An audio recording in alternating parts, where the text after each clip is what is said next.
हाँ जी, जी। देखिए मौसम कितना अच्छा है और मैंने सोचा कि मौसम की खूबसूरती का फ़ायदा उठाया जाए और कहाँ जाया जाए? कहाँ जाना है जी मौसम की खूबसूरती का फ़ायदा उठाने के लिए और हम जा रहे थे फिर टाइल्स देखने। मुझे जी काफ़ी लोगों ने मैसेजेस किए कि आप अपने शहर से टाइल्स क्यों नहीं लेती? तो मैंने सोचा चलो आपको इस बात का जवाब मैं आपको शॉप पे जाके दिखा देती हूँ कि जी हम अपने शहर से टाइल्स क्यों नहीं लेते? देखिए जी, हमारा जो शहर है वो तो कंपैरेटिवली फैसलाबाद और लाहौर वगैरह से छोटा शहर है। यहाँ मार्केट छोटी है चीज़ों की। यहाँ लोगों के जैसे कह लें कि फ्रेंचाइज़ हैं वो कम है, यहाँ ऑफ़िसेज़ कम हैं। हर एक शहर का अपना ट्रेंड होता है, कहीं जॉब होती है, कहीं ऑफ़िस होते हैं और कहीं लोग लोकल बिज़नेस ज़्यादा करते हैं। तो जी झंग में ज़्यादा लोग लोकल बिज़नेस करते हैं। तो जी वो तो मैं बाद में बात बताऊँगी। ये देखिए कितना खूबसूरत रोड है। पहले तो मैं भी सोचना शुरू हो गई यार ये इतना प्यारा कौन से शहर का मैंने कैप्चर किया है। तो फिर मेरे ज़हन में आया ओ हो ये तो डीसीयू रोड है और ये देखिए हमारा घर ना यहाँ पहले वाला घर यहीं पास ही होता था और मुझे ये रोड इतना पसंद था कि जब सर्दियाँ थी या गर्मियाँ होती थी एक मखसूस वक्त पे ना यहाँ परिंदे बहुत चहचहाते थे। तो मुझे वो इतना खामोश लगता था, वो खूबसूरत वो वक्त लगता था। तो देखिए ना ये मुझे और एक मुझे याद आता है कि राजा गिद्ध जब मैंने पढ़ा था, अब तो बहुत साल हो गए जब पढ़ा था, तब उसमें भी एक ऐसा सा था कि जब मैं गुज़रती थी, तो वो एक चैप्टर ऐसा था कि वहाँ भी चिड़ियों की आवाज़ों का एक ज़िक्र होता है और दूसरा मुझे यहाँ जब पार्क से गुज़रती थी तो मुझे याद आ जाता था। ख़ैर जी ये टाइल ज़ोन है, ये झंग की सबसे बड़ी मेरे ख़्याल ऑलमोस्ट दुकान है। यहाँ टाइल्स एक ही शॉप है जिस समझ लें जहाँ टाइल्स मिलती हैं। तो आप खुद देख सकते हैं कितनी वैरायटी है, अच्छी वैरायटी थी, झंग के हिसाब से बहुत अच्छी वैरायटी थी। और जो शुरू में टाइल्स थी वो ऐसी थी जैसे बड़े-बड़े हॉल्स और आराशी जैसे मार्केज़ होती हैं उसमें हो। तो यहाँ जी बहुत ज़्यादा रेंज चीज़ों की नहीं है और हर दूसरे, तीसरे, चौथे घर में यही टाइल्स लगी हुई हैं। तो हमारे पास जो आस-पास देहात के लोग हैं बहुत ज़्यादा यहाँ से टाइल्स वगैरह लेके जाते हैं। तो बहरहाल चूँकि हमें थोड़ी निस्बतन ज़्यादा टाइल्स चाहिए थी जिसमें से हमें मतलब रूम्स की भी, लाउंज की भी, सिटिंग एरिया, बैकयार्ड और फ्रंट की भी, तो काफ़ी टाइल्स चाहिए थी, लिहाजा हमें थोड़ी वैरायटी भी ज़रा ज़्यादा चाहिए थी। तो ये जो आप देख रहे हैं टाइल्स, ये थोड़ी-सी इनकी जो सतह थी ना ऊपर वाली, ये थोड़ी-सी खुरदरी सी थी, तो हमें चाहिए थी थोड़ी-सी सॉफ्ट हो और जैसे सफाई के बाद एक सफाई का एलिमेंट उसमें नज़र आए। तो ये जी वॉश बेसिन के पीछे पैनल्स लगाने वाले थे। ये सारा जो भी था ये फैसलाबाद में कुछ चीज़ें पड़ी हुई थी। बाकी जी मैंने सोचा चले आपके साथ झंग की भी शॉप दिखाई जाए और आपको पता चले कि यहाँ पे कुछ ना कुछ मिलता ज़रूर है, लेकिन ऐसे है कि यहाँ बहुत ज़्यादा वैरायटी नहीं है। तो जी अभी मैं देख रही थी साथ ही सना की कॉल आ गई, साइमा आप किधर हैं? मैंने कहा मैं ऐसे राशि के साथ टाइल्स देखने आई हूँ। तो कहने लगी चलो मैं भी आपके घर पहुँच रही हूँ, मैंने पिज़्ज़ा बनाया है तो एक चीज़ आप बना लो अच्छी सी और एक मैं बना के ला रही हूँ, तो लोग बैठ के गपशप इंजॉय करेंगे। तो जी सना को मैं अभी बता नहीं सकी थी, मैंने जो फ्राई से हाफ डन करके घर रख लिए थे क्योंकि मुझे आदत है कि मैं जो वो काम शाम में करना हो ना तो मेरी कोशिश ये होती है कि मैं दिन में आधा काम वो कर लूँ। और फ्राइज़ का ये होता है कि चूँकि मैंने आधे उबाल के रखने होते हैं तो मेरा दिल यही होता है कि मैं बस दोपहर में बनाऊँ, शाम में सिर्फ फ्राइज़ बना लूँ, फ्राई कर लूँ क्योंकि बच्चों की अकेडमीज़ होती है, मेरा जिम होता है तो फिर टाइम मुझे ऐसे ही एडजस्ट करना पड़ता है। तो जी राशिद की ब्रेड ख़त्म हुई थी क्योंकि राशिद बेकरी की ब्रेड खाते हैं और फिर मैंने कहा अब डोनट्स तो लेनी है बच्चों के लिए क्योंकि बच्चे बहुत दिनों से डोनट्स खा रहे थे और ये बेकरी से मिल नहीं रहे थे। तो जी मैंने बच्चों के लिए डोनट्स लिए और राशिद के लिए बेकरी की मैंने ब्रेड ली, अंडे लिए नाश्ते के लिए। तो जब हम घर आए तो जी सना पिज़्ज़ा समेत बैठी हुई थी और मुझे फ़ोज़िया ने कहा कि साइमा तो मेरे से ना उसने बनाया हुआ था निशास्ते का हलवा। निशास्ते का हलवा जी ये वहाँ के पहाड़ी जो इलाके वहाँ की कोई स्पेशल हलवा है जो कि सर्दियों में खाया जाता है। चलिए हलवे के बारे में तो मैं आपको बाद में दिखाती हूँ और बताती भी हूँ। तो ये जी इसके पहले अंजेल ने शुरू किया इसके पीसेस करने, तो अंजेल ने जो था वो थोड़ा सा बर्बादी की तरफ पिज़्ज़ा को लेकर जा रही थी, तो मैंने सोचा कि नहीं अंजेल मैं खुद कर देती हूँ। तो छोटे-छोटे पीस कर दिए मैंने और सना का आज का पिज़्ज़ा देख के मुझे अपने हाथ का पिज़्ज़ा याद आ गया। ये नहीं था कि मैं बहुत अच्छा बनाती हूँ और सना अच्छा नहीं बनाती, उसकी रीज़न ये है कि मेरी जो पिज़्ज़ा की डो होती है थोड़ी-सी मोटी होती है सना की निस्बत। तो क्योंकि कुमैल जो होता है वो सिर्फ़ डो खाता है। डो खाता है या ऊपर से थोड़ी-सी बोटियाँ चिकन की लेके खा लेता है। तो बाकी कुछ खाता नहीं है, तो फिर मुझे थोड़ी-सी डो निस्बतन आम जैसे बाज़ारी पिज़्ज़ा जितनी ही रखनी पड़ती है। तो सना के जो पिज़्ज़े की स्पेशलिटी है और जो मुझे बड़ा मज़ेदार लगता है उसका ये, उसकी डो ज़रा पतली होती है, जैसे इटालियन पिज़्ज़े की होती है वैसी उसकी होती है। तो ये देखें जी, अंजेल ने जी चीज़ दिखाने के चक्कर में उस बेचारी को भी, दूसरे पीस को भी उल्टा दिया। तो मैं अंजेल को कहती हूँ, अंजेल आपने एक पीस दिखा दिखा दूसरा ख़राब कर दिया और उसकी भी लुक सामने नज़र नहीं आई। तो जी पिज़्ज़ा मैंने फ्राइज़ साथ ही कढ़ाई रख दी ऑयल के लिए। मैंने कहा चलें जी साथ साथ पिज़्ज़ा भी आप शौक करें, क्योंकि नमाज़ों के टाइम दरमियान में हो रहे थे, कोई ना कोई बंदा नमाज़ पढ़ रहा था, वो क्या कर रहा था। तो लेकिन बच्चों ने जिन्होंने नमाज़ पढ़ ली तो वो जनाब फटाफट आके उन्होंने सबने खाना शुरू कर दिया। तो फिर जी जैसे पिज़्ज़ा ख़त्म हुआ, तो अभी ख़त्म भी नहीं हुआ था, साथ में फ़्राइज़ के पहले पूर ला के रख दिया। और फ़्राइज़ जी मेरे अल्हम्दुलिल्लाह अच्छे फ़्राइज़ होते हैं। एक तो सिंपल फ़्राइज़ में, दूसरे जी मैंने एक फ़्राइज़ फ़िश फ़्राइज़ अभी तक मैंने अपने चैनल पे लगाए हैं, तो वो आप खाइएगा, वो बहुत ज़बरदस्त होते हैं। वो आपको याद रहेगा कि आपने को किसी ने एक रेसिपी आपके साथ शेयर की है।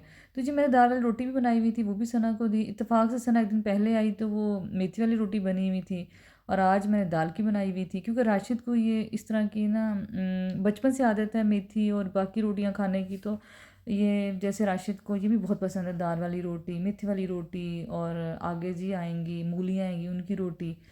तो बस जनाब रोटियाँ ही रोटियाँ। तो ये जो है जी, मुझे फ़ोज़िया ने हलवा दिया। फ़ोज़िया ने कहा कि थोड़ा सा देसी घी और 2-3 इलायची डाल के इसको भूनना, तो ये दोबारा फ्रेश हो जाएगा। तो जनाब ये देखें, मैं तो चाय के साथ खा रही थी। जो है बाकी बच्चों ने तो वो खा लिया डोनट्स वगैरह, लेकिन मुझे हलवा ज़्यादा पसंद था तो मैंने खाया। और देखिए इसमें इसमें ड्राई फ्रूट्स भी थे, इसमें तिल भी थे और इसमें खजूरें भी थी। और ये फ़ोज़िया बताई थी कि कमर दर्द और जोड़ों के दर्द और बाकी चीज़ों के लिए बहुत अच्छा है। तो उसने ये भी बताया कि पहाड़ी इलाकों में तो ये पूरा जो सीज़न सर्दियों का होता है ना, इसको एज़ आ मेडिसिन ही लिया जाता है। तो उसको पता है मेरे थोड़े से जोड़ हिले हुए हुए हैं, तो इसलिए वो फिर उसने मेरे लिए भेजा। उसने कहा अगर और अच्छा लगेगा तो फिर मैं और भेज दूँगी, अगर आपको अच्छा लगेगा। तो जी बस हम चाय शाय से फ़ारिग होके, तो मेरे ज़हन में आया कि मैंने राशिद वाली ब्रेड तो ख़रीद ली, तो बच्चे तो नहीं खाते बेकरी की ब्रेड, वो तो डॉन की लेते हैं। तो मैंने कहा चलो बच्चों एक चक्कर भी लग जाएगा, और साथ में मैं फिर बच्चों के लिए डॉन की ब्रेड ले आई, और मैं ख़ुद भी नहीं खाती बेकरी की ब्रेड। तो जी बाहर उसके बाद घर आए, एक अच्छा सा चक्कर लगाया, बड़ी सी हवा चल रही थी। तो कुमैल स्कूल का टाइम था, लेकिन कुमैल गाड़ी में कूद के सवार हो गया। वो कहते मैंने तो ज़रूर आंटी लोगों को छोड़ने जाना है। मैंने कहा चलो पास ही घर है तो आप छोड़ आओ। खैर जी बड़ा मज़ा आया, थैंक यू सो मच सना।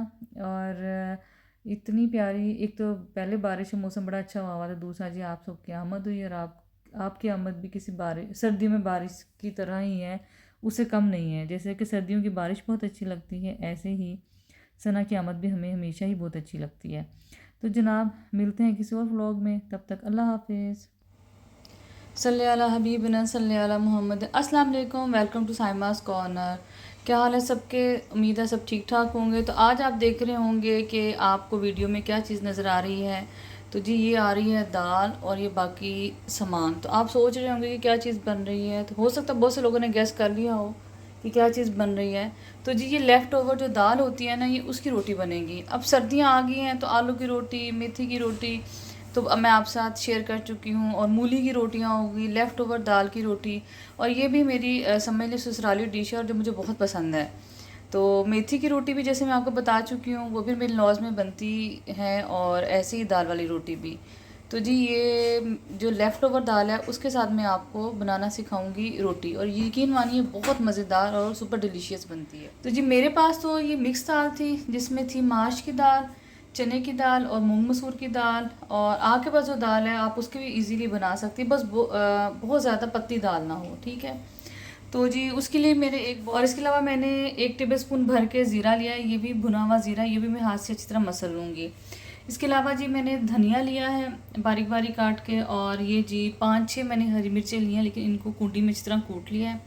इसके अलावा जी प्याज लिया है, और ये जैसे ऑमलेट का होता है ना ऐसे, लेकिन ऐसे आपने बारीक काटना है।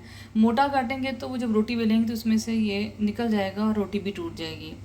इसके अलावा मुझे चाहिए जी सॉल्ट चाहिए, लाल मिर्चें चाहिए, और बस इस तरह ये खुश्क मसाला जात यही है। आटे में पहले दाल डालूंगी, और इसके अलावा पानी नहीं मिक्स करूँगी, क्योंकि अगर ये मैंने पानी मिक्स किया तो ये पतला हो जाएगा। और अब इसमें हरी मिर्चें डाल दूँगी। कोशिश करें हरी मिर्ची ज़रा ज़्यादा डालें, उससे ये होगा कि इसका जायका बहुत अच्छा बनता है।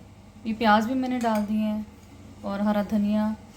और इसमें थोड़े स्पाइसेस तेज़ ही होंगे, जैसे मैंने मेथी की रोटी बनाते हुए आपको बताया था कि इसमें स्पाइसेस तेज़ होंगे, क्योंकि अगर स्पाइसेस तेज़ होंगे तो ये इसका जायका अच्छा बनेगा और ऐसे खाई भी जाएगी। हरा धनिया भी अब मैंने डाल दिया। अब मैं इसमें ज़ीरा मसल के डालूँगी और सूखा धनिया मसल के डालूँगी, नमक डाल दूँगी और इसके अलावा मैं इसमें डालूँगी लाल मिर्चें डाल दूँ। आप कुटी हुई भी डाल सकते हैं और दूसरी भी डाल सकते हैं, जो आपको अच्छी लगे वो डाल सकते हैं आप। हाँ जी, मैंने सूखा धनिया भी इसमें डाल दिया है और अब मैं इसमें सॉल्ट डालूँगी और पिसी हुई लाल मिर्चें डालूँगी। 1 चम्मच आप इसमें डाल दें लाल मिर्चें अभी, क्योंकि मैंने हरी मिर्चें ज़रा ज़्यादा डालनी है, अगर कम लगेगी तो और डालूँगी। बस आपको आइडिया देना है और इससे ताकि आपको पता चल जाए कि कितनी चीज़ क्या डालनी है, ठीक है। अब इसको मैं एकदम मिक्स कर लूँगी, फिर अगर मुझे पानी की ज़रूरत होगी तो ही मैं पानी लगाऊंगी इसको। ये देखिए अभी तो ये जो है ये मैंने थोड़ा सा इसको ऐसे मिक्स कर लिया और थोड़ा सा पानी इसमें जाएगा और ये आटा आम आटे की तरह गूँधा जाएगा।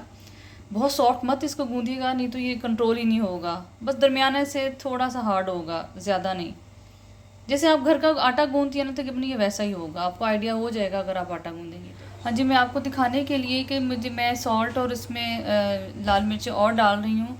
और इस स्टेज सिर्फ बताने दिखाने का मकसद ये है कि इस स्टेज पे आप भी इसमें सॉल्ट भी ऐड कर सकते हैं, हरी मिर्चें, लाल मिर्चें, जो चीज़ भी ऐड करना चाहें कर सकते हैं। तो अब जी ये देखें, ये बिल्कुल ऐसा सा, ये देखो ना, आपको शायद जो प्रॉपर कुकिंग करने को आइडिया हो कि इसका, ये देखें कितना सख्त है। तो ये ज़्यादा सख्त भी नहीं है और ज़्यादा नरम भी नहीं है।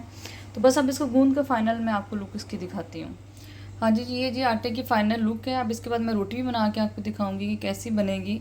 बस कोशिश करें कि दाल ज़रा ज़्यादा हो इसमें आटे में, तो वो ज़्यादा ज़रा जायकेदार लगेगी।